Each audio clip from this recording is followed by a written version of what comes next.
Hi అండి, welcome to Sri ఆద్యావల్ guys. Today video ఏంటంటే బాయిల్డ్ ఎగ్స్ని తీసుకొని ఒక కడాయిలో కొంచెం ఆయిల్ పోసుకొని ఆల్రెడీ బాయిల్డ్ ఎగ్స్కి మనం ఉప్పు కారం మసాలా అన్ని పట్టించి పెట్టాలి. వాటిని ఆయిల్లో వేసి ఫ్రై చేయాలండి. ఇలా ఫ్రై చేస్తూ ఉంటూ పక్కన ఇంకో కడాయి పెట్టుకోవాలి. అందులో ఆయిల్ వేసుకొని పచ్చిమిర్చి, ఆనియన్, కరివేపాకు అన్నీ పోపు దినుసులు అన్నీ వేసుకోవాలండి. ఇలా వేసుకొని కలుపుకోవాలి.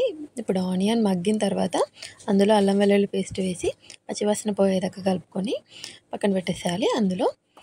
అలానే కొంచెం పసుపు వేసుకొని కలుపుకోవాలి. తర్వాత అందులో టమాటా ముక్కలు వేసి ఆ టమాటా ముక్కల్ని మగ్గనివ్వాలి. ఇలా టమాటా ముక్కలు మగ్గిన తర్వాత ఇందులోనే కారం, ఉప్పు, ధనియాల పొడి, గరం మసాలా, తగినంత సాల్ట్ వేసుకొని టేస్ట్ చూసుకోవాలి. తర్వాత ఒక 5 మినిట్స్ తర్వాత ఇందులో చింతపండు రసం అండ్ మన బాయిల్డ్ ఎగ్స్ని కూడా వేసుకోవాలి. చింతపండు రసం ఇందులో పోసేసుకోవాలన్నమాట. ఇలా ఒక 5 to 10 మినిట్స్ ఈ చింతపండు రసం మగ్గనివ్వాలి. ఇలా మరిగిన తర్వాత స్టవ్ ఆఫ్ చేసేసుకోండి.